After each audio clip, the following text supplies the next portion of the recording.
Lahore cricket club of blind के ज़ेर एहतमाम tournament Bahawalpur की टीम ने अपने नाम कर लिया। तफसील के मुताबिक बहावलपुर और इस्लामाबाद के दरमियान टूर्नामेंट का फाइनल मैच खेला गया। इस्लामाबाद ने टॉस जीतकर पहले बॉलिंग का फैसला किया।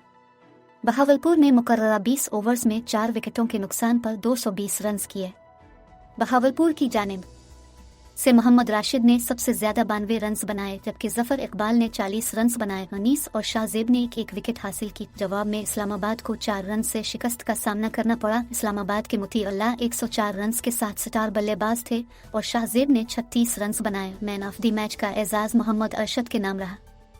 फाइनल तकरीब में साबिक chief justice Saqib Nisar, chairman PBCC Syed Sultan Shah, film star Fawad Khan, international umpires Aleem Dar और एहसन रजा, टेस्ट क्रिकेटर्स अजहर अली और आबिद अली, गुलकार और सियासतदान अबरारुल हक समेत कई मशहूर शख्सियात ने शिरकत की। इस मौके पर कॉमेडियन अली मीर और दीगर मुअज़्ज़िज़ीन मौजूद थे।